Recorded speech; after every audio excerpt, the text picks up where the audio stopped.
আর হাদিস কাকে বলে? রাসূল করিম সাল্লাল্লাহু আলাইহি সাল্লামের কওল ও ফেল ও তাকরীর কে হাদিস বলা হয়। কওল মানে যেটা রাসূল পাক বলেছেন সেটাও হাদিস, ফেল মানে যেটা রাসূল পাক করেছেন সেটাও হাদিস, তাকরীর মানে রাসূল পাকের সামনে কোনো কর্ম হয়েছে আল্লাহর নবী সেটাকে সমর্থন করেছেন সেটাও হচ্ছে হাদিস। জোরে বল সুবহানাল্লাহ। আর হাদিস যদি আমরা দেখতে যাই তো হাদিস শরীফ হচ্ছে তিন প্রকার। একটা হাদিস যাকে মারফু বলা হয়, যেটা সরাসরি রাসূল থেকে প্রমাণিত। আরেকটা হাদিস বলা হয় মাওকুফ, যেটা সাহাবা পর্যন্ত। আরেকটা হাদিসের প্রকার আছেন যেটা হচ্ছে তাবেঈ পর্যন্ত। তো তাবেঈ যারা নবীর সাহাবীকে দেখেছেন, সাহাবী যারা নবীকে দেখেছেন। আর তিরমিজি শরীফের মধ্যে হাদিস রাসূল পাক বলছেন, যেই ব্যক্তি আমাকে দেখলো, আমাকে দেখনে ওয়ালাকে দেখলো, তাদেরকে জাহান্নামের আগুন স্পর্শ করতে পারবে না। বলুন সুবহানাল্লাহ। তো যিনারা তাবেঈ তিনাদেরকে জাহান্নামের আগুন স্পর্শ করতে পারবেন না, আমার রাসূল পাক সাল্লাল্লাহু আলাইহি সাল্লাম বলেছেন। তো তাবেঈর কথাকেও হাদিস বলা হয়, সাহাবীর কথাকেও হাদিস বলা হয়, নবী পাকের কথাকেও হাদিস বলা হয়। তো ইসলামে কিছু লোক এমন বেরিয়েছে ইসলামের নাম দিয়ে যাদেরকে আহলে কোরআন বলা হয়। আহলে কোরআন হচ্ছে তারা শুধু আল্লাহর কোরআনকে মানে, হাদিসকে অস্বীকার করে। আর কিছু লোক রয়েছেন যারা নিজেকে আহলে হাদিস বলে, ইনারা কোরআন হাদিস মানার দাবি করে, ইজমা এবং কিয়াসকে অস্বীকার করে। কিন্তু আহলে সুন্নাত ওয়াল জামাত যিনারা কোরআনকেও মানে, হাদিসকেও মানে, ইজমাকেও মানে, কিয়াসকেও মানে। কারণ ইজমা মান্য করা, কিয়াস মান্য করা এটা কোরআন এবং হাদিস দ্বারা প্রমাণিত। তো যারা ইজমা এবং কিয়াসকে মানলো তারাই আসলে কোরআন হাদিসকে মানলো। আর যারা কোরআন হাদিসকে মানার দাবি করে ইজমা কিয়াসকে অস্বীকার করলো, তাদের কোরআন হাদিস মানার দাবিটাও মিথ্যা বলে প্রমাণিত হবে। এই জন্য রাসূল করিম সাল্লাল্লাহু আলাইহি ওয়াসাল্লাম বলেছেন যে আমার উম্মত কোনদিন ভুল কাজে গুমরাহিয়াতের প্রতি ঐক্যমত হবে না, তাদের ইজমা হবে না। এজন্য নবী পাকের সাহাবী তাবেঈগণের যেই কাজটির প্রতি ইজমা হয়ে গেছেন সেটিও শরীয়তের দলিল। জোরে বলুন সুবহানাল্লাহ। এইবার চলে আসেন বিরাদর ইসলাম, কিয়াস কাকে বলে? আমার নবী সাল্লাল্লাহু আলাইহি ওয়াসাল্লাম হযরতে মুআজ বিন জাবাল রাদিয়াল্লাহু তাআলা আনহুকে একটা দেশের কাজী বানিয়ে পাঠাচ্ছেন। তো রাসূল পাক বলছেন, আমার সাহাবী তোমার সামনে যখন কোনো মাসআলা আসবে তুমি সেই মাসআলার সমাধান কি দিয়ে করবে? তো হযরতে মুআজ বিন জাবাল রাদিয়াল্লাহু তাআলা আনহু বলছেন, ইয়া রাসূলুল্লাহ কিতাবুল্লাহ, আল্লাহর কোরআন দিয়ে করব। রাসূল পাক সাল্লাল্লাহু আলাইহি ওয়াসাল্লাম বললেন, যদি তুমি কোরআন পাকে না পাও? তো সাহাবী বলছেন, ইয়া রাসূলুল্লাহ আপনার হাদিস দিয়ে, আপনার সুন্নাত দিয়ে, আপনার কর্ম দ্বারা ফয়সালা করব। রাসূল পাক বলছেন, যদি আমার হাদিসও না পাও? তো হযরতে মুআজ বিন জাবাল রাদিয়াল্লাহু তাআলা আনহু বলছেন, ইয়া রাসূলুল্লাহ আমি কোরআন হাদিসকে সামনে রেখে আমার বিবেক দিয়ে ইজতিহাদ করব, কিয়াস করব। নবী পাক সাল্লাল্লাহু আলাইহি ওয়াসাল্লাম তিনাকে সমর্থন করলেন, তিনার প্রতি খুশি হয়ে তাকে পাঠিয়ে দিলেন। সুবহানাল্লাহ। তো এই হাদিসে রাসূল পাক সাল্লাল্লাহু আলাইহি ওয়াসাল্লাম মুজতাহিদদের কিয়াসকে, বিজ্ঞ আলিমদের কিয়াসকেও রাসূল পাক সাল্লাল্লাহু আলাইহি ওয়াসাল্লাম দলিল বানিয়ে দিয়েছেন। কারণ কোরআনুল কারীমে প্রত্যেকটা জিনিস রয়েছে, তবে সবার জন্য নয়। হাদিস শরীফে প্রত্যেকটা জিনিস রয়েছে, সবারই জন্য নয়। আমি আমার জ্ঞান মোতাবেক কোরআন পাকে সব না পেতে পারি, আমি আমার জ্ঞান মোতাবেক হাদিস শরীফে সব না পেতে পারি। কোরআন এবং হাদিস থেকে সমস্ত জিনিসের সমাধান কারা করতে পারবে? যারা মুজতাহিদ থাকবে। মুজতাহিদ কাকে বলা হয়? যাদেরকে আল্লাহ তাবারাক ওয়া তাআলা ইজতিহাদ করার ক্ষমতা দান করে এবং দ্বীনের সমাজ এবং বুঝ দান করে। বলেন সুবহানাল্লাহ। এজন্য পৃথিবীর মুসলমান কোরআন এবং হাদিস, নবী পাকের সাহাবী বলছেন আল্লাহর কোরআন দিয়ে ফয়সালা করব। নবী বলছেন যদি তুমি কোরআন থেকে না পাও, বলছেন আপনার হাদিস দিয়ে করব।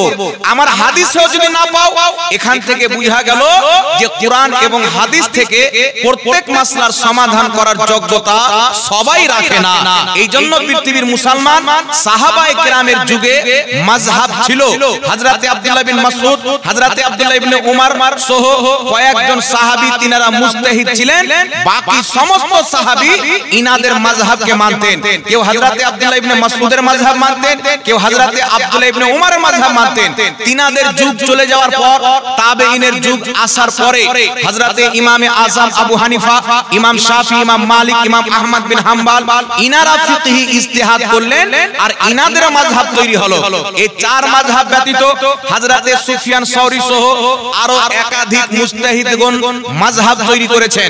তবে তিনাদের ইজতিহাদগুলি, তিনাদের মাযহাবের মাসলাগুলি কিতাবের মধ্যে সংরক্ষণ করা হয়নি বলে তাদের মাযহাব খতম হয়ে গেছেন।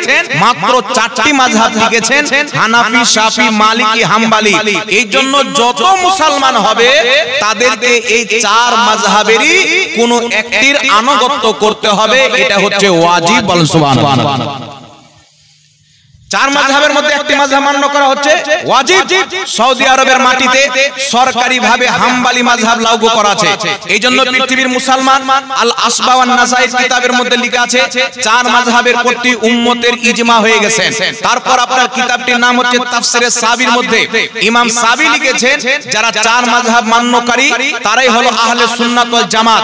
যদি কোনো ব্যক্তি চার মাযহাবকে না মানে, যদি সে কোরআন পড়ে দলিল দেয়, যদি সে সহিহ হাদিস পড়ে দলিল দেয়, যদি সেই সাহাবাদের উক্তি দিয়ে দলিল দেয়, সে হচ্ছে দাল্লুন মুদিল্লুন।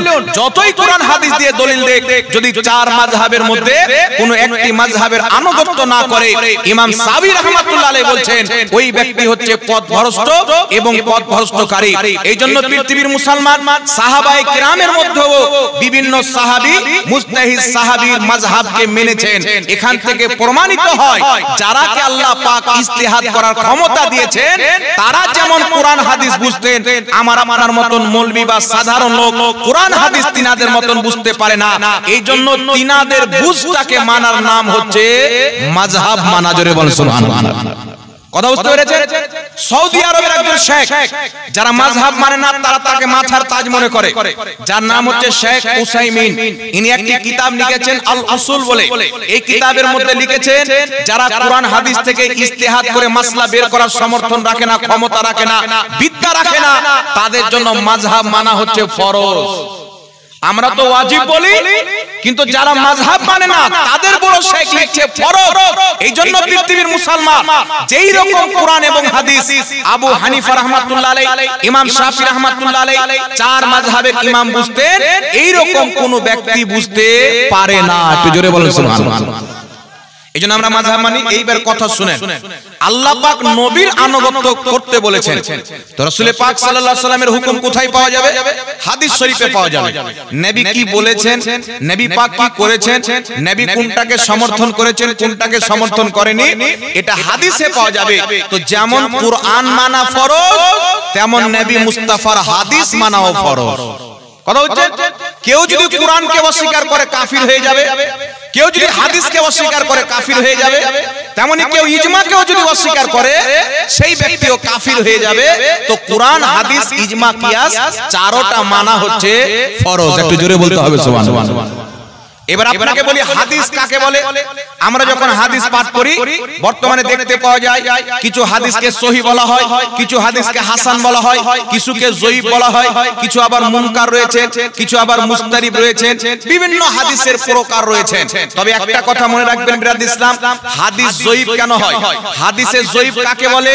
যার মধ্যে সহিহ হওয়ার শর্ত পাওয়া যাবে না, সেই হাদিসটাকে যঈফ বলা যায়। একটু লক্ষ্য করে যদি আমরা দেখি বিরাদ ইসলাম, সহিহ, হাসান, যঈফ এটা কবে হলো?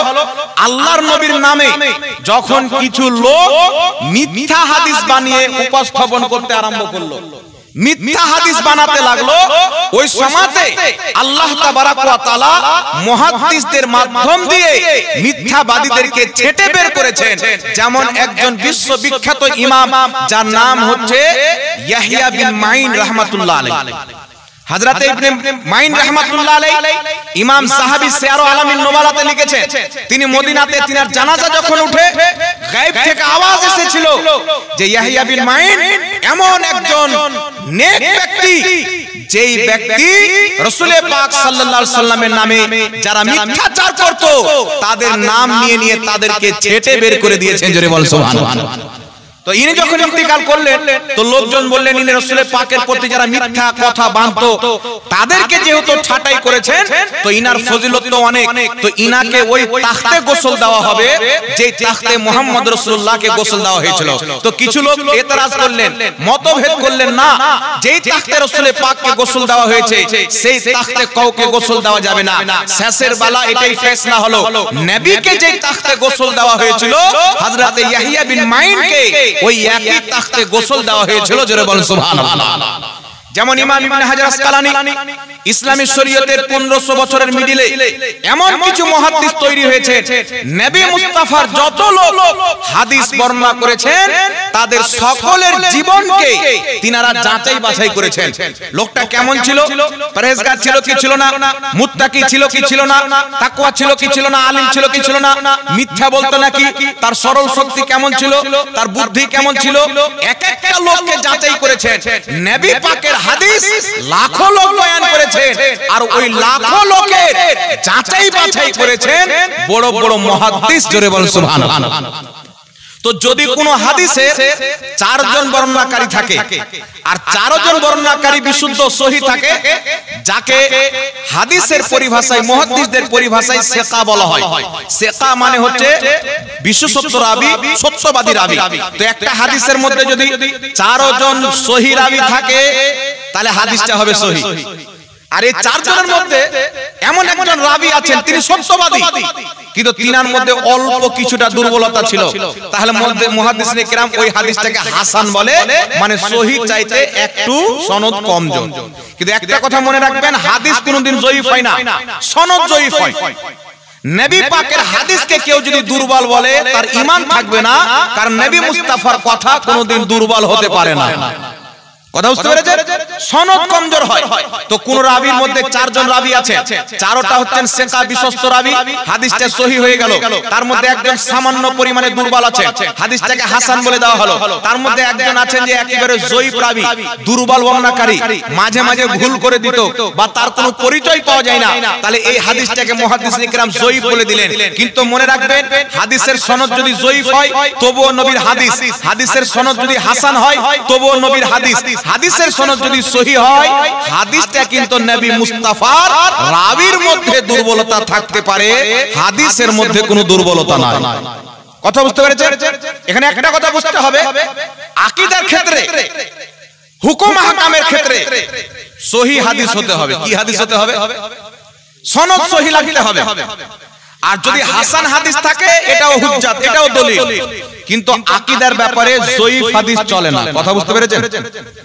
কেউ যদি কোনো আকীদা প্রমাণ করে জয়ীফ হাদিস উপস্থাপন করে তাহলে সেই জয়ীফ হাদিস আকীদার ক্ষেত্রে চলবে না। তবে হ্যাঁ, কোন আমলে বৈধ হওয়ার জন্য, মুস্তাহাব হওয়ার জন্য, অতি উত্তম হওয়ার জন্য নবীর যদি কোন দুর্বল সনদের হাদিস পাওয়া যায় তাহলে ওই আমলটা জায়েজ এবং মুস্তাহাসান এবং মুস্তাহাব হয়। বলেন সুবহানাল্লাহ। এখানে একটা মাসলা ক্লিয়ার করে দিই, যদি জয়ীফ হাদিস একাধিক সূত্রে বর্ণিত হয়, একাধিক সূত্রে, একটা জয়ীফ হাদিস আব্দুর রহমান থেকে এসেছে, আব্দুল গাফফার থেকে এসেছে, আব্দুস সাত্তার থেকে এসেছে, যদি একই হাদিস একাধিক সূত্রে বর্ণিত হয় তাহলে সেই হাদিসটা কিন্তু আর দুর্বল থাকে না, হাসান পর্যন্ত চলে যায়। যেমন আপনাকে একটা एग्जांपल দিয়ে দিই বাবা, আপনি এখানে প্যান্ডিং করেছেন তো বাঁশ দিয়েছেন, ঠিক না? আর যদি এখানে ছাদ দাঁড় করান তাহলে বাঁশ দিয়ে কাজ হবে। বাঁশ দিয়ে যদি তার উপরে প্যান্ডেল দেন তো ঠিক আছে, কিন্তু যদি ছাদ দেন তাহলে ছাদ দিতে গেলে বাঁশে আর কাজ চলবে না, পিলার দিতে হবে। ঠিক না বেটি? জোরে বলেন। পিলার দিতে হবে। আর যদি আপনি একটা বাঁশের পাশে 2-3টা বাঁশ আরো লাগিয়ে দেন বা 4টা বাঁশ লাগিয়ে দেন তাহলে শক্তিটা বাড়বে না কমবে? কথা বলেন, বাড়বে না? তো অনুরূপ ভাবে জয়ীফ হাদিস যদি একাধিক সূত্রে বর্ণিত হয় তো মুহাদ্দিসিনে কিরাম, ইমাম মুল্লা আলী কারি, ইমাম ইবনে হাজার আসকালানী, ইমাম জালালউদ্দিন সুয়ুতি সবাই লিখেছে জয়ীফ হাদিস যদি একাধিক সূত্রে বর্ণিত হয় তো হাদিসটা আর জয়ীফ থাকে না, জয়ীফগুলো একত্রিত হয়ে অনেকটা সনদ মিলে ওটা হাদিস হাসান হয়ে যায়। জোরে বলেন সুবহানাল্লাহ। অনুরূপ ভাবে যদি কোনো হাদিস হাসান হাদিস একাধিক সূত্রে বর্ণিত হয়, একটা হাসান হাদিস আছেন একাধিক সূত্রে বর্ণিত হলো, তাহলে জয়ীফ হাদিস যেমন একাধিক সূত্রে বর্ণিত হলে হাসান হয়ে যায়, তেমনি হাসান হাদিস যদি একাধিক সূত্রে বর্ণিত হয় তো সেটার হাসান থাকে না, ওটা সহিহ হয়ে যায়। সুবহানাল্লাহ। কথা বুঝতে পেরেছেন বাবা? এইবার এখানে একটা কথা মনে রাখবেন, বর্তমান জামানাতে কেউ যদি কোনো মুস্তাহাব আমল করে তো তার কাছে দলিল চাওয়া হয় ফরজে। সহিহ হাদিসে আছে, সহিহ হাদিসে আছে, তো সহিহ হাদিসে থাকলে সেটাকে তো আর আমরা মুস্তাহাব বলতাম না, ফরজ বলতাম। ফরজের জন্য, ওয়াজিবের জন্য মজবুত দলিল লাগবে, আর মুস্তাহাব হওয়ার জন্য যদি নবীর একটা দুর্বল হাদিস পাওয়া যায়, দুর্বল সনদের হাদিস, ওটাতে হাসান বা সহিহ দুর্বল হাদিস পাওয়া যায়, তাহলে সেটাতে আপনার কোনো আমলের বৈধতা এবং মুস্তাহাব হওয়া প্রমাণ হবে। বলুন সুবহানাল্লাহ। যেমন আপনাকে কয়েকটি রেফারেন্স দিয়ে একটু ধ্যান দিয়ে শুনবেন। বিশ্ববিখ্যাত ইমাম নববী রাহমাতুল্লাহ আলাইহি নিজের কিতাব আল আযকারের মধ্যে লিখেছেন, সমস্ত মুহাদ্দিস একমত যদি হাদিসের সনদ জয়ীফ হয় আর সেই জয়ীফ হাদিসে কেউ যদি আমল করতে চায়, সমস্ত মুহাদ্দিস একমত যে জয়ীফ হাদিসের প্রতি আমল করা এটা হচ্ছে জায়েজ এবং মুস্তাহাব। জোরে বলেন সুবহানাল্লাহ। মুস্তাহাব কাকে বলে? যেটা করলে নেকি কিন্তু না করলে গুনাহ নয়। অনুরূপ ভাবে চলে আসেন ইমাম ইবনে হাজার মক্কি রাহমাতুল্লাহ আলাইহি নিজের কিতাব ফাতাওয়া হাদিসিয়ার মধ্যে লিখেছেন, যেটা বেইরুত লেবানন থেকে প্রকাশ্য হয়েছে। ইমাম ইবনে হাজার মক্কি ফাতাওয়া হাদিসিয়াতে লিখছেন, যদি হাদিস জয়ীফ হয়, যদি হাদিস মুনকার হয়, যদি হাদিস মুদাল হয়, যদি হাদিস মুরসাল হয়, যদি হাদিস মুনকাতা হয়, যতক্ষণ পর্যন্ত হাদিসটা জাল হবে না, যায়ফুন জিদ্দা অতিরিক্ত পর্যায়ে যদি দুর্বল হাদিস হয়, তবুও তার প্রতি আমল করা যায় এবং মুস্তাহাব। জোরে বলেন সুবহানাল্লাহ। কথা বুঝতে পেরেছেন বাবা? এরকম হাজার রেফারেন্স দেওয়া যেতে পারে। ইমাম মুল্লা আলী কারি মিরকাতের মধ্যে লিখেছেন যায়েফ হাদিসে আমল করা যায়। ইমাম বদরুদ্দিন আইনি শারহে বুখারী উমদাতুল কারির মধ্যে লিখেছেন দুর্বল হাদিসে আমল করা যায়। ইমাম ইবনে হুমাম ফাতহুল কাদিরের মধ্যে লিখেছেন দুর্বল হাদিসে আমল করা যায়। ইমাম ইবনে হাজার আসকালানী লিখেছেন দুর্বল হাদিসে আমল করা যায়। ইমাম নববী আল আযকারে লিখেছেন দুর্বল হাদিসে আমল করা যায়। বিশ্ববিখ্যাত ইমাম ইবনে হাজার মক্কি ফাতাওয়া হাদিসিয়াতে লিখেছেন দুর্বল হাদিসে আমল করা যায়। বর্তমান জামানাতে যারা বলে জয়ীফ হাদিসে আমল করা যাবে না, তারা নিজেকে আহলে হাদিস বলে দাবি করেন। আহলে হাদিসদের কিতাব মিরআত, এই কিতাবের মধ্যে ওবাইদুল্লাহ মুবারকপুরি লা মাযহাবিদের ইমাম লিখেছেন জয়ীফ হাদিসে আমল করা যায়। তাদেরই কিতাব ফাতাওয়া নাজিরিয়ার মধ্যে লেখা আছে গায়র মুকাল্লিদের কিতাব, হাদিসের সনদ যদি জয়ীফ হয়, কোন আমলের বৈধ হওয়ার জন্য, মুস্তাহাব হওয়ার জন্য ওই হাদিসের প্রতি আমল করাই যথেষ্ট। জোরে বল সুবহানাল্লাহ। জয়ীফ হাদিসে যথেষ্ট। ফাতাওয়া আহলে হাদিসের মধ্যে আহলে হাদিসদের গুরু ওবাইদুল্লাহ মুবারক আপনার আব্দুল্লাহ রুকড়ি আহলে হাদিসদের গুরু ফাতাওয়া আহলে হাদিসের মধ্যে লিখতেছেন যে শাবে বারাতের রোজা রাখা এটা মুস্তাহাব, আফজাল, উত্তম কাজ। যদিও হাদিসটা জয়ীফ, তবে জয়ীফ হাদিসের প্রতি আমল করা সঠিক। জোরে বলেন সুবহানাল্লাহ। তাদের অসংখ্য কিতাবের রেফারেন্স দেওয়া যেতে পারে যে দুর্বল হাদিসে আমল করা এটা জায়েজ এবং মুস্তাহাব, নেকির কাজ, সওয়াবের কাজ। এই বিষয়ে সমস্ত মুহাদ্দিস একমত আছেন। এইজন্য পৃথিবীর মুসলমান যদি কোনো ব্যক্তি জয়ীফ হাদিসকে অস্বীকার করে, তাহলে তার প্রতি কি ফতোয়া লাগু হবে? তার প্রতি কি ফতোয়া লাগু হবে? যদি কোনো ব্যক্তি কোনো জয়ীফ হাদিসকে নবী পাকের হাদিস মনে করে অস্বীকার করে, তাহলে তার ঈমান থাকবে না। নবীর হাদিস মনে করে কোন দুর্বল হাদিসকে যদি অস্বীকার করে, তার ঈমান থাকবে না। আর যদি সনদ দুর্বল মনে করে অস্বীকার করে দেয়, তাহলে তার প্রতি কি ফতোয়া হবে আমি আপনাকে শুনিয়ে দিচ্ছি। একটা হাদিস থেকে শোনাচ্ছি, যে হাদিসটা আপনার কিতাব হচ্ছে, কোন কিতাবের মধ্যে লেখা আছে? ইমাম ইবনে আসাকির তারিখে দামিশকে প্রথম খণ্ডে 75 পৃষ্ঠার মধ্যে লিখেছেন। ইমাম সিউতি রাহমাতুল্লাহ আলাইহি নিজের কিতাব লা আলিল মাসনুয়ার মধ্যে এই হাদিসটিকে উল্লেখ করেছেন। একজন বিশ্ববিখ্যাত মুহাদ্দিস ছিলেন। সেই মুহাদ্দিস জিনার অসংখ্য কিতাব লেখা আছে, যিনি বহুত মর্যাদাশীল ব্যক্তি ছিলেন। শনিবার এবং রবিবারে হেজামা করা যাবে না। শরীর থেকে যে আপনার খারাপ রক্ত বের করা হয়, নবী পাকের একটি দুর্বল হাদিস আছেন যে আমি রেফারেন্স দিলাম এই কিতাবের মধ্যে, যে শনিবার এবং রবিবারে নিজের শরীর থেকে ওই খারাপ রক্ত বের করা যাবে না।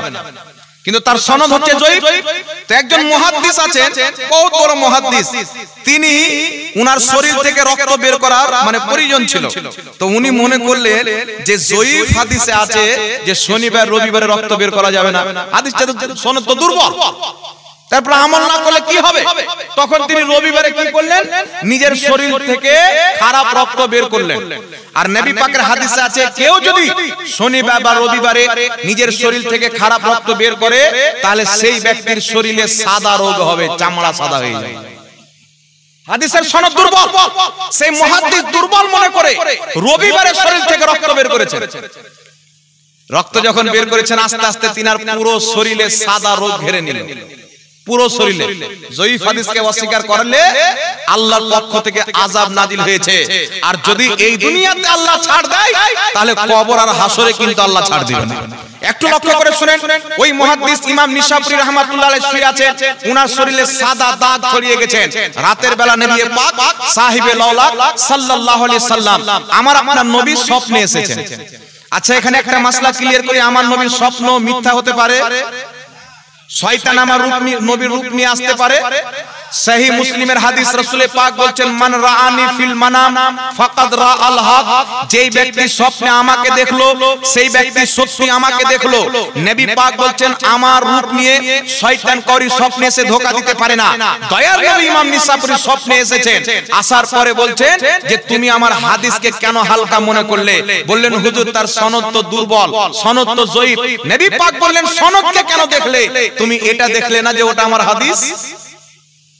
ওটা আমার হাদিস, তুমি এটা দেখলে না? সেই মুহাদ্দিস বলছেন ইয়া রাসূলুল্লাহ আমি তওবা করতেছি, আগামী তার হবে না।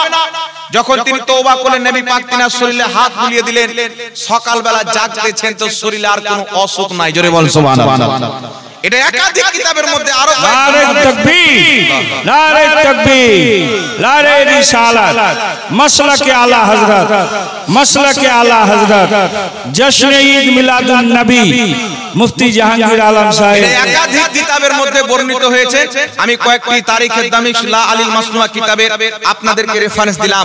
তো এখান থেকে স্পষ্ট বোঝা গেল যে জয়ীফ হাদিসকে যারা হাওয়া মনে করে উড়িয়ে দেয়। আরেকটা আপনাকে কথা বলে দিচ্ছি শুনেন, চার মাযহাবের একমত, ইমাম শাফির মাযহাব হোক, ইমাম আবু হানিফার মাযহাব হোক, শাফি হানাফি সকলের নিকটে সহিহ হাদিস হচ্ছে ইনাদের মাযহাব। আর জয়ীফ হাদিস আমলের ক্ষেত্রে আমল করা যায়। জোরে বল সুবহানাল্লাহ। ইমাম আযম আবু হানিফার নিকটে, ইমাম শাফির নিকটে ইনাদের বক্তব্য হচ্ছে সহিহ হাদিস হচ্ছে আমাদের মাযহাব, আর জয়ীফ হাদিস ফাজাইল আমলে গ্রহণযোগ্য। কোন জিনিসের বৈধ হওয়ার জন্য, মুস্তাহাব হওয়ার জন্য জয়ীফ হাদিসে আমল করা যায়। ইমাম বদরুদ্দিন আইনি উমদাতুল কারির মধ্যে লিখছেন কোন রাসূল পাকের মুআজিজা যদি জয়ীফ হাদিস দিয়ে প্রমাণিত হয়, বা কোন আমলের ফজিলত প্রমাণিত হয়, বা ইসলামের কোন সৌন্দর্য প্রমাণিত হয়, তো মুহাদ্দিসিনে কিরাম বলছেন দুর্বল হাদিস স্টেজে বয়ান করা এটা শরীয়তে জায়েজ আছে, কারণ দুর্বল হাদিস ও মুহাম্মদ রাসূলুল্লাহর হাদিস। জোরে বল সুবহানাল্লাহ। আমি তো মুহাদ্দিসদের যদি রেফারেন্স দিই 50টার অধিক হয়ে যাবে, মাত্র কয়েকজনের নাম নিলাম। আর যারা বিরোধী জয়ীফ হাদিসকে মানতে চায় না তাদের বাপদাদার কিতাব থেকেও রেফারেন্স দিয়ে দিলাম, যেন তারা নিজের বাড়ির আয়নাটাকে দেখে নেয়। এইবার চলে আসছেন বিরাদ ইসলাম, হাসান হাদিস গ্রহণযোগ্য, তারপরে সহিহ হাদিস গ্রহণযোগ্য।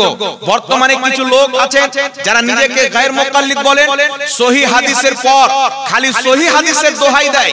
যদি তিনাদের আকীদার খেলাফ কোন সহিহ হাদিস যায়, তাদের রুলস হচ্ছে কোন রকম করে তাকে দুর্বল বানাও। আর যদি কেউ হাসান হাদিস দেয় তারা বলবে সহিহ হাদিস দাও, মানে কখনো কখনো হাসান হাদিসকে অস্বীকার করে দেয়। এইজন্য পৃথিবীর মুসলমান মনে রাখবেন, জয়ীফ হাদিসকে অস্বীকার করলে যদি এই অবস্থা হয়, তাহলে হাসান সহিহ হাদিসকে অস্বীকার করলে ঈমান থাকবে? এই কথা বলেন আল্লাহ ছাড় দিবে? এই জন্য যারা জয়ীফ বলে হাদিস উড়িয়ে দিতে চায়, এদের পাশে পর্যন্ত ছাড়টা নেবেন না। দুনিয়াতে আল্লাহ তাকে ছাড় দিয়েছে, কিন্তু তার কবরটা জাহান্নাম হবে, এটা কনফার্ম। এই জন্য পৃথিবীর মুসলমান হাদিস সহিহ হোক, হাদিস হাসান হোক, হাদিস জয়ীফ হোক, যদি আপনি কোন আমলের পক্ষে একটা দুর্বল হাদিস যদি পেয়ে যান, মুহাদ্দিসিনে কিরাম বলছেন বড় বড় ফকিহ, বড় বড় মুজতাহিদের কিয়াসের চাইতে নবী মুস্তাফার জয়ীফ হাদিসের প্রতি আমল করা সবচাইতে উত্তম। জোরে বল সুবহানাল্লাহ।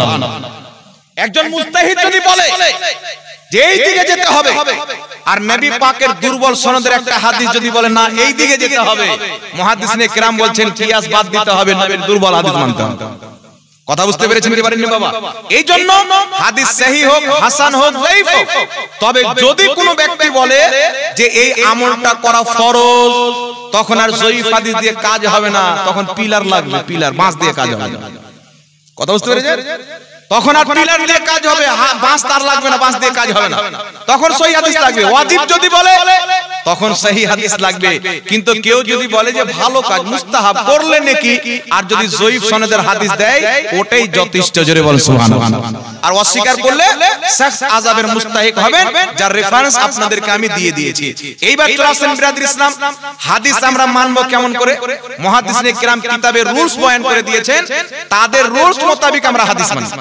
যারা বলে মাযহাব মানি না, তাদের ক্ষমতা নাই যে ইমামদের মাযহাব মানা বাদ দিয়ে কোন একটা হাদিসকে সহিহ প্রমাণ করবে, কোন একটা হাদিসকে যায়িফ প্রমাণ করবে। যদি মুহাদ্দিসিনে কিরামের ইজতিহাদকে, তিনাদের মেহনতকে, তিনাদের মাযহাবকে বাদ দেওয়া যায়, তাহলে কেউ প্রমাণ করতে পারবে না। এই জন্য পৃথিবীতে কোনো মৌলবি নাই যে মাযহাব মানে না। কেউ ক্লিয়ার বলে যে আমি মানি, আর কেউ মুনাফিকি করে মানুষকে ধোঁকা দেয়। আমি এখন বক্তব্য দিচ্ছি, আমার কথা 10টা লোক শুনলেন, এটাও এক প্রকারের আমার কথা মানা হলো। তো আমার কথা যদি মানা যায়, বর্তমানে যেই মাওলানা বলছে মাযহাব মানা যাবে না, আমি যেই বক্তব্য দিচ্ছি সেটা মানেন, আমি যেই ছোটি কিতাব লিখে দিচ্ছি সেটা মানেন। আমি আপনাকে বলতে চাই, যদি ইমামে আজম আবু হানিফা, যিনি 5 লক্ষ হাদিসের হাফিজ ছিলেন, কোরআন হাদিস থেকে কত লাখ হাদিস মাসলা বের করেছেন, যিনি সাহাবী নিজের মাথার চোখে দেখেছেন, এই রকম ইমামের মাযহাব যদি না মানা যায়, তো আজকে 2 পাতা মৌলবি যে বলছে মাযহাব মানা যাবে না, ওর বক্তব্য শোনা যাবে? ওর মাযহাব মানা যাবে? তো তফাৎ হচ্ছে, যারা বলে আমরা মাযহাব মানি না, মাযহাব তারাও মানে, মাযহাব আমরাও মানি। আমরা বিশ্ববিখ্যাত তাবেঈ, যাদের জাহান্নামের আগুন হারাম আমার নবী করে দিয়েছেন তিরমিজির হাদিসে, যে যারা সাহাবীকে দেখেছেন তাদেরকে জাহান্নামের আগুন স্পর্শ করতে পারবে না। আমরা জান্নাতি আবু হানিফার মাযহাব মানি। আর যারা বলে মাযহাব মানি না, তারা বর্তমানের বাংলা পড়নেওয়ালা মোল্লার মাযহাব মানে। কিন্তু মাযহাব তারাও মানে, মাযহাব আমরাও মানি। এই জন্য বিরাদর ইসলাম, হাদিস যদি যায়িফ হয় মুস্তাহাব হওয়ার জন্য যথেষ্ট। আপনারা বুঝতে পেরেছেন? এবার একবার দুরূদ শরীফ পাঠ করেন, আল্লাহুম্মা সাল্লি আলা সাইয়্যিদিনা মাওলানা মুহাম্মদ ওয়া আলা আলি সাইয়্যিদিনা মাওলানা মুহাম্মদ। যাই হোক ব্রাদার ইসলাম, অল্প সময় এবার মিলাদুন নবীর টপিকটা নেন। আমি হাদিসের ব্যাপারে এটা অল্প সময়ে বুঝিয়ে দিলাম, 20-25 মিনিটে হালকা করে। বিস্তারিত আলোচনা করলে একটা টপিকে 2-3 ঘন্টা লাগবে। আরেকটা যেহেতু টপিক আছেন ঈদে মিলাদুন নবী, এটা হালকা হালকা করে আপনাদেরকে বলে দলিল দিয়ে আমি বিদায় নিয়ে নেব। সর্বপ্রথম মনে রাখবেন, যারা মিলাদুন নবী পালন করে তাদের ব্রেনে অসওয়াসা দেওয়ার জন্য কিছু লোক বলে যে রাসূল পাকের জন্মের তারিখ 12 রবিউল আউয়াল না 8 রবিউল আউয়াল না 17 রবিউল আউয়াল, এটাই তো কনফার্ম নাই। তাহলে 12 তে কি করে মানাবো? এটাই তো কনফার্ম নাই। তবে একটা কথা মনে রাখবেন মুসলমান, বিভিন্ন মাসলা আছে শরীয়তে, যে মাসলার ব্যাপারে ইমামগণের মতভেদ রয়েছে। 4টা ইমাম হয়েছেন মাসলাতে মতভেদ ইখতিলাফ হওয়ার কারণে ফুরুই মাসলাতে। তো যদি কোনো মাসলাতে ইমামগণের মতভেদ হয়, তাহলে কর্তব্য হচ্ছে যেটা জামহুরের মত হবে, অধিকাংশ মুহাদ্দিসদের মত হবে, সেটাই প্রাধান্য পাবে। এটা হচ্ছে উসুল। এখন আপনাকে বলি, মেনে নিলাম 8 রাকাতও আছেন, 12 রাকাতও আছে, আরো অন্য রাকাত আছে, সব মেনে নিলাম। কিন্তু নবী মুস্তাফার স্পষ্ট সহিহ হাদিস, সাহাবীদের হাদিস রয়েছে যে রাসূল পাক জন্মগ্রহণ করেছেন রবিউল আউয়াল মাসের 12 তারিখে। এটা সহিহ হাদিস দ্বারা প্রমাণিত। এটা হচ্ছে জামহুরের মত, এটা হচ্ছে মাশহুর কওল। তো এখানে একটা জিনিস মনে রাখবেন, একটা মাসলা নিয়ে যদি ইখতিলাফ হয়, জামহুরের যেটা মত হবে ওটাকে গ্রহণ করতে হবে। এখন আপনাকে রেফারেন্স দিয়ে দিচ্ছি, কিতাবটির নাম হচ্ছে আল বিদায়া ওয়ান নিহায়া, লেখকের নাম হচ্ছে ইমাম ইবনে কাসির। এই কিতাবের মধ্যে সহিহ সনদে হাদিস নিয়েছেন। আরেকটি কিতাব হচ্ছে আল আবাতিল ওয়াল মানাকির ওয়াস সিহা ওয়াল মাশাহির। এই কিতাবের মধ্যে হাদিস নাম্বার 122 সনদ সহিহ হযরতে জাবির ইবনে আব্দুল্লাহ, হযরতে আব্দুল্লাহ ইবনে আব্বাস রাদিয়াল্লাহু তাআলা আনহুমা দুইজন মুজতাহিদ তবকার সাহাবী বলছেন, দয়ার নবী মায়ের নবী সাল্লাল্লাহু আলাইহি সাল্লাম যেই বছরে জন্মগ্রহণ করেছিলেন ওই বছরকে বলা হয় আমুল ফিল। যেই মহিনাতে জন্মগ্রহণ করেছিলেন ওই মহিনাটি হচ্ছে রবিউল আউয়াল। যেই তারিখে জন্মগ্রহণ করেছিলেন ওই তারিখটি হচ্ছে 12 রবিউল আউয়াল। যেই দিনে জন্মগ্রহণ করেছিলেন ওই দিনটি হচ্ছে সোমবার। জোরে বল সুবহানাল্লাহ। তো সহিহ হাদিস দ্বারা প্রমাণিত যে রাসূল পাক 12 রবিউল আউয়ালে জন্মগ্রহণ করেছিলেন। কেউ আপনাকে সিরাতের কিতাব থেকে 8 রাকাত দেখাতে পারে, 17 রাকাত দেখাতে পারে, তবে আপনাকে সহিহ হাদিস তো দিলাম। এইবার জামহুর কি বলেছেন? ইমাম ইবনে কাসির আল বিদায়া ওয়ান নিহায়াতে নবীর জন্মের তারিখ আলোচনা করতে গিয়ে বলেছেন যে জামহুরের মত 12 রবিউল আউয়ালে নবী জন্মগ্রহণ করেছেন, এটাই হচ্ছে জামহুর মুহাদ্দিসিনে কেরামের মত। জোরে বলতে হবে সুবহানাল্লাহ। আর শুধু জামহুর নয়, ইমাম কাসতালানী রাহমাতুল্লাহ আলাইহি শারহে বুখারী হাফিজুল হাদিস নিজের কিতাব মাওয়াহিবুল লাদুনিয়াতে লিখেছেন, এটাই হচ্ছে মাশহুর মত যে নবী 12 রবিউল আউয়ালে জন্মগ্রহণ করেছেন। মাশহুর কাকে বলে? যেটা সাহাবায়ের যুগ থেকে নিয়ে এখন পর্যন্ত উম্মতের মধ্যে ছড়িয়ে পড়ে আছে যে নবীর জন্মের তারিখ হচ্ছে রবিউল আউয়ালের 12 তারিখ। তো মাশহুরও এটাই 12 তারিখে জন্ম। জামহুরের মত 12 তারিখে জন্ম। সহিহ হাদিসও আছে নবী রবিউল আউয়াল মাসের 12 তারিখে জন্মগ্রহণ করেছেন। জোরে বল সুবহানাল্লাহ। তাহলে এখানে কি বোঝা গেল? যে 12 তারিখটাই হচ্ছে গ্রহণযোগ্য। হাজারো বছর থেকে 12 তারিখ থেকেই মুহাদ্দিসিনে কেরাম নবী পাকের মিলাদ পালন করে আসছেন। জোরে বল সুবহানাল্লাহ। এবার চলে আসেন মিলাদুন নবী আমরা কেমন পালন করি। সর্বপ্রথম আমাদেরকে জানতে হবে যে জন্মদিন পালন করা ইসলামে জায়েজ আছে না নাই। মনে রাখবেন মিলাদের মাহফিল বলা হয় যেখানে নবী মুস্তাফার জন্মকে নিয়ে আলোচনা করা হয়, মিলাদকে নিয়ে, তাকে মিলাদের মাহফিল বলা হয়। আর এই মিলাদের মাহফিল হাদিস দ্বারা এর আসল খুঁজে পাওয়া যায় নবী পাকের যুগে, এই জন্য এটাকে কোনোই ভাবে বিদআত বলা যাবে না। আমি আপনাকে একটা রেফারেন্স দিয়ে দিচ্ছি। সর্বপ্রথম আগে এটা জেনে নেন যে জন্মদিন পালন করা কি, জন্মের আলোচনার জন্য মাহফিল করা কি। তো একটা কথা মনে রাখবেন, নবীগণের জন্মের আলোচনা করা এটা আল্লাহ পাকের সুন্নাত। কার সুন্নাত? আল্লাহ পাকের সুন্নাত, আল্লাহ পাকের তরিকা। আপনি বলবেন হুজুর কি করে? আমি আপনাকে বলতে চাই, জ্ঞানী গুণী লোক বসে আছেন, আল্লাহ পাকের কোরআনে মুসা নবীর জন্মের আলোচনা আছে না নাই? ঈসা নবীর জন্মের আলোচনা আছে না নাই? একটু হুয়া বলতে হবে। বিভিন্ন নবীর জন্মের আলোচনা আল্লাহ পাকের কোরআনে রয়েছে। শুধু আলোচনা নয়, আল্লাহ আলোচনা করেছেন কেমন ভাবে ঈসা নবীকে আমি দুনিয়াতে পাঠালাম, কেমন ভাবে তার মিলাদ ঘটলো, পুরো ডিটেইলস কোরআন পাকে পাবেন। মুসা নবীর জন্মের ডিটেইলস কোরআন পাকে পাবেন। ইয়াহিয়া নবীর জন্মের ডিটেইলস কোরআন পাকে পাবেন। আল্লাহ ডিটেইলস আলোচনাও করেছেন। আর কোথাও কোথাও বলেছেন সালামুন আলাইহি ইয়াউমা উলিদা, ওই দিনকে সালাম যেই দিন ইয়াহিয়ার জন্ম হয়েছিল, ওই দিনকেও সালাম যেই দিন ঈসার জন্ম হয়েছিল। এখন আপনাকে বলতে চাই, আমার আপনার নবী মুস্তাফার প্রতি কুরআন অবতীর্ণ হচ্ছেন। ইয়াহিয়া আলাইহিস সালাম নবীর শত শত বছর পূর্বে জন্ম নিয়েছেন। ঈসা আলাইহিস সালাম নবীর শত শত বছর পূর্বে জন্ম নিয়েছেন। শত শত বছর পর আল্লাহ কুরআন অবতীর্ণ করছেন মুহাম্মদ রাসূলুল্লাহর উপরে। আর আল্লাহ পাক সেই কুরআনে তিনাদের মিলাদের আলোচনা করছেন, জন্মের দিনকে সালাম দিচ্ছেন। এই কুরআন থেকে বোঝা যায় আল্লাহ পাক বুঝিয়েছেন যে নবীগণের জন্মের হাজারো বছর পর নবীদের মিলাদের আলোচনা করা এটা আল্লাহর কোরআনের তরিকা। জোরে বল সুবহানাল্লাহ। তাহলে যেই কাজটা আল্লাহ কোরআন পাকে করেছেন, আপনাদের বিবেক কি বলে ওটা কি বিদআত হতে পারে? কথা বলতে হবে। যেটা আল্লাহ কোরআনে করেছেন যদি জন্ম নিয়ে আলোচনা করা ভাই বিদআত হতো, তো আল্লাহ কি করে কোরআন পাকে আলোচনা করলেন?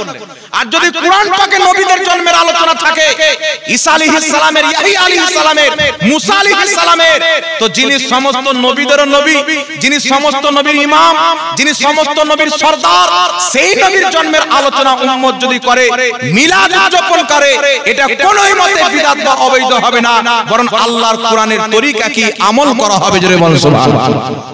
কথা বুঝতে পেরেছেন? এবার একটা হাদিস আপনাদের সম্মুখে পেশ করে দিই।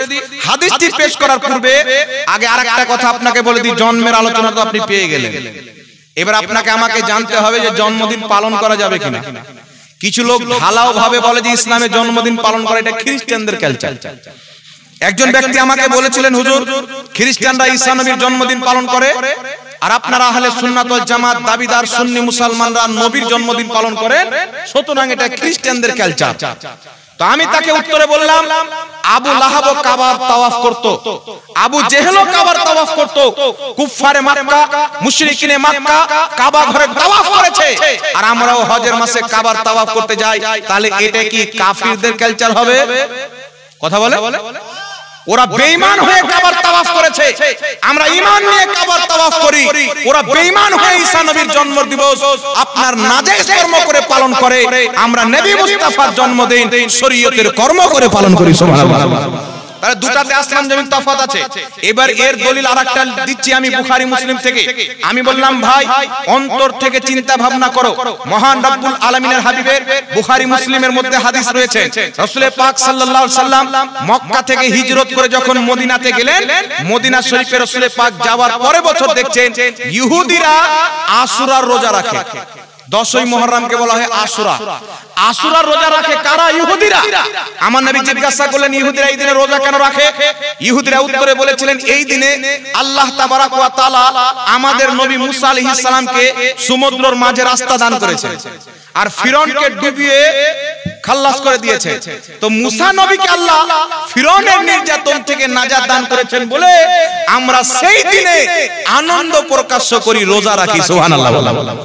তো নবী পাক সাল্লাল্লাহু আলাইহি ওয়াসাল্লাম বললেন, না খবরদার সাহাবী, ইহুদিরা রোজা রাখে তোমরা রাখবে না, ইহুদিরা ঈসা নবীর সেই দিন পালন করে তোমরা করবে না। আমার আপনার নবী কি বললেন উত্তরে? বুখারী মুসলিমের মধ্যে হাদিস, রাসূল পাক বলছেন, যখন ইহুদিরা মুসা নবীর সেই দিনটাকে পালন করে, যেই দিন সমুদ্রের মাঝে আল্লাহ তিনাকে রাস্তা দান করে ফিরআউনের নির্যাতন থেকে নাজাত দান করেছিলেন, তো মুসা নবী তো তাদের চাইতে আমাদের বেশি নিকটের লোক, সুতরাং আমরাও রোজা রেখে সেই দিনটা পালন করব। আর নবী পাক বললেন, সাহাবী তোমরাও রোজা রেখে সেই দিনটা পালন করো, আর আমি যদি আগামী বছর বাঁচি আমি দুটো রোজা রাখবো। জোরে বল সুবহানাল্লাহ। তাহলে খ্রিস্টান করছে যদি করা না যায়, তো ইহুদিরা রোজা রাখতো মুসা নবীর সেই দিনকে কেন্দ্র করে, তা আমার নবী কেন রাখতে বললেন? তাহলে কি কেউ এখানে বলবে যে নবী খ্রিস্টানদের তরিকা অবলম্বন করেছেন? কথা বুঝতে পারছেন? তাহলে ওখানে যে যুক্তি ফিট করছে ওকে এখানেও যুক্তি ফিট করতে হবে। মনে রাখবেন পৃথিবীর মুসলমান, এই জন্য এখান থেকে কি বুঝা গেল? এখান থেকে আমি কিছু বুঝাইতে চাইবো না, আপনাকে কে বুঝিয়েছেন, ওয়াহাবি হোক, খ্রিস্টান ওয়াহাবি হোক, দেওবন্দি হোক, সবারই গ্রহণযোগ্য ইমাম, যিনার নাম হচ্ছে ইমাম ইবনে হাজার আসকালানী রাহমাতুল্লাহ আলাইহি। এক্ষুনি যিনাদের প্রশংসা করেছি, কে নবীর নামে যারা জাল হাদিস তৈরি করত তাদেরকে ছেটে দিয়েছেন, যারা নবীর নামে সহি কথা বলতেন তাদেরও তালিকা তিনারা উল্লেখ করে উম্মতে মুসলিমাকে জাল হাদিস থেকে হেফাজত করেছেন। এই ইমাম ইবনে হাজার আসকালানী তিনাদের মধ্যে একজন অন্যতম ইমাম, বহুত কিতাব লিখেছেন, লাখ লাখ হাদিসের হাফিজ ইমাম ইবনে হাজার আসকালানী বুখারী মুসলিমের হাদিসকে উল্লেখ করে বলেছেন। তিনার বক্তব্য তিনার কিতাবে তো আছে। ইমাম ইসমাইল হাক্কি তাফসিরে রুহুল বায়ানে উল্লেখ করেছেন। ইমাম জালালউদ্দিন সিয়ুতি হুসনুল মাকসাদ ফি আমালিল মাউলিদে উল্লেখ করেছেন। একই ইমাম জালালউদ্দিন সিয়ুতি আল হাবিলিল ফাতাওয়াতেও ইনার বক্তব্যকে উল্লেখ করেছেন। ইমাম ইবনে হাজার আসকালানী মিলাদুন নবীকে টার্গেট করে বলছেন, হে পৃথিবীর মানুষ, মুসা আলাইহিস সালামের মান্যকারী মুসা নবী যে সমুদ্রের মাঝে আল্লাহ তিনাকে রাস্তা দান করেছিলেন, তিনার দিনকে যদি পালন করতে পারে তাহলে উম্মতে মুহাম্মাদি যেই দিন নবী জন্মগ্রহণ করেছিলেন সেই দিনটা কেন পালন করতে পারবে না? যদি মুসা নবীর দিন পালন করা হয়, উম্মতে মুহাম্মাদের জন্য নবী মুস্তাফার জন্মের দিন পালন করা জায়েজ আছে। জোরে বল সুবহানাল্লাহ। এটা কে বলছেন? মুহাদ্দিস বলছেন, আমাদের মতন দুই পাতার মৌলবি। তো আমাদের আর তাদের তফাৎ হচ্ছে, তারা আজকের মৌলবীর কথা মানছে, আমরা পূর্বের মুহাদ্দিসের কথা মানি। এবার আপনার বিবেক বলে দিবে যে আজকের মৌলবি আমাকে ঠিক জায়গাতে নিয়ে যাচ্ছে না পূর্বের মুহাদ্দিস নিয়ে যাচ্ছেন। এখন প্রশ্ন হচ্ছে যে আমাদেরকে বিদাতি বলার পূর্বে ইবনে হাজার আসকালানীকে বিদাতি বলে পৃথিবীতে কারোর দম নয়। তো আমাদের সামনে যদি ডিবেটে আসে, বাবা এটা অনলাইনের মাধ্যমে নয় যে সহি রাবিকে জাল বলে চালিয়ে দিলাম, ইবারত আছে এতটুকু এতটুকু বলে চালিয়ে দিলাম। আমরা any time face to face, যে কোনো ফিরকা হোক আমাদের সামনে বসতে চাক, আলহামদুলিল্লাহ আমরা রেডি আছি। Any time face to face আকীদা নিয়ে বসুক, আমরা আগে আকীদা নিয়ে বাহাস করতে চাই যে নিজেকে আগে ঈমানদার মুসলমান প্রমাণ করো। কারণ ইসলামে যারা বলেছে আল্লাহ মিথ্যা বলতে পারে তারা কোনোদিন মুসলমান হতে পারে না। যারা বলেছেন নবীর ওসিলা নেওয়া আবু জেহেলের মতন মুশরিকের কাজ, তারা কোনোদিন মুসলমান হতে পারে না। যারা বলেছে কিয়ামতের নবী কোনো সুপারিশ করতে পারে না, তারা নিঃসন্দেহে বেঈমান এবং কাফির ও মুরতাদ। সুতরাং যেই ব্যক্তি বেঈমান হবে, মিলাদুন নবী পালন করলো কি করলো না এটা আমাদের দেখার নাই। যেই ব্যক্তি বেঈমান হবে, নামাজ কিভাবে পড়লো আমাদের দেখার নাই। আমাদের দেখা হচ্ছে তার আকীদা ঠিক আছে কি নাই। যদি মুসলমান থাকে সেই ব্যক্তির সঙ্গে আমলের ব্যাপারে কথা হবে, আর যদি মুসলমানই না প্রমাণ করতে পারে তার সাথে আমল নিয়ে বসে কোনো লাভ নাই। কথা বুঝতে পেরেছেন বাবা? এবার আগে চলে আসেন, তাহলে এখানে কি বোঝা গেল? নবীর দিন উনারা পালন করতেন, নবী সমর্থন করলে মুসাকে তো আমরা বেশি মানি, আমরাও রোজা রেখে পালন করব। সুবহানাল্লাহ বলে। এবার কেউ যদি ঢালাও ভাবে বলে যে জন্মদিন পালন করা বিদআত, নিঃসন্দেহে সেই ব্যক্তি মূর্খ ব্যক্তি, জাহিল ব্যক্তি, যতই বড় মাথাতে রুমাল থাকুক, ও ব্যক্তি মূর্খ জাহিল। আমার আপনার নবী সহিহ মুসলিমের হাদিস প্রত্যেক সোমবারে রোজা রাখতেন। জিজ্ঞাসা করা হলো যে কেন রোজা রাখেন? আমার নবী কয়েকটা কারণের মধ্যে একটি কারণ বলেছেন, ফিহি ইয়াউমা ওলিদতু, এই দিনে আমার মিলাদ হয়েছিল। রোজা রেখে নবী নিজের মিলাদের দিন পালন করেছেন প্রত্যেক সপ্তাহ। বুঝা গেল জন্মদিনকে কেন্দ্র করে রোজা রাখা, রোজা রেখে জন্মদিন পালন করা, এটা নবী মুস্তাফার সুন্নাত। জোরে বল সুবহানাল্লাহ।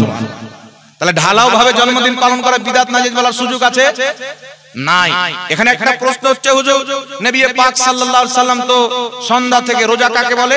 ফজরের আগে খাওয়া দাওয়া করে আগে থেকে নিয়ে সন্ধ্যা পর্যন্ত না খেয়ে থাকা, নফসকে কন্ট্রোল করাকে রোজা বলা। তো নবী না খেয়ে জন্মদিন পালন করেছেন প্রত্যেক সপ্তাহ। আপনারা বিরিয়ানি কেন করেন, পোলাও কেন করেন, খিচুড়ি কেন করেন, অমুক কেন করেন, ধমুক কেন করেন? প্রশ্ন আছে না নাই বাবা? কথা বলে। তো তারা কি খায়? এমন জিনিস খায় যে এটা বয়ান করাও যাবে না, মানে এত ঘাটিয়া জিনিস খায়। ফাতাওয়া সাত্তারিয়ার মধ্যে লিখেছেন যেই জিনিসে বাচ্চা তৈরি হয় ওটা খাওয়া যায় লিখেছেন। খায়র, আল্লাহ হেদায়েত দান করুক।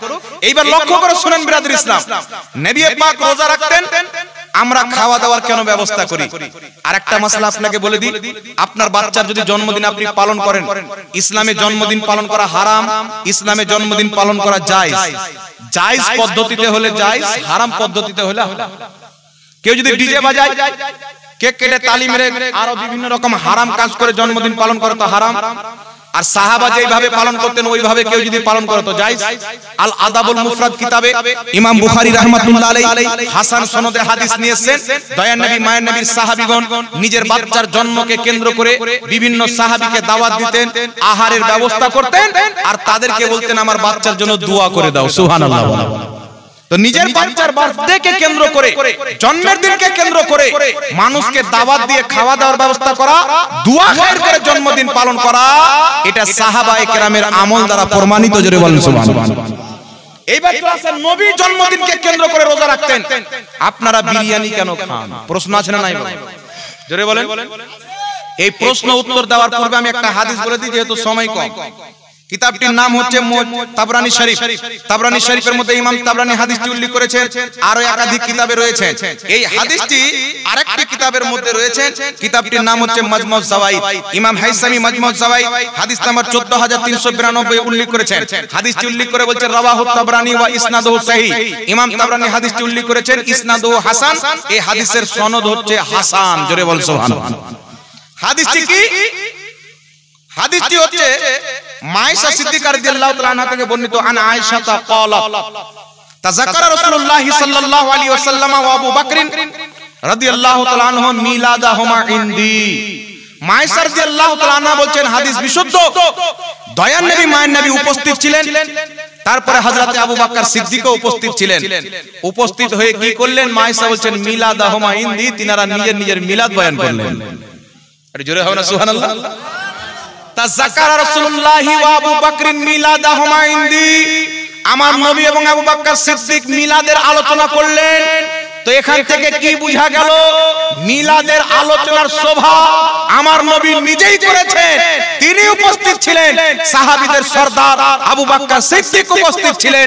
নবী মুস্তাফার স্ত্রী মুমিনদের মা হযরতে আয়েশা উপস্থিত ছিলেন। তাই কিয়ামতের সকাল পর্যন্ত নবীর মিলাদের আলোচনার মাহফিল করা, এটা নবীর হাদিস দ্বারা প্রমাণিত। জোরে বল সুবহানাল্লাহ। কথা বুঝে এসে গেছিনি বাবা? তুমি এখানে কেউ যদি বলেন না ওটা কোনো কনফারেন্স ছিল, ওটা কোনো আর কোনো মাহফিল ছিল, মা আয়েশা একবারে সিল লাগিয়ে দিয়েছেন মিলাদা হোমা মিলাদ, এটা মিলাদের মাহফিল ছিল, অন্য মাহফিল বলার সুযোগ নাই। এই জন্য মিলাদের আলোচনার সভা হাদিস দ্বারা প্রমাণিত। সুবহানাল্লাহ বলেন।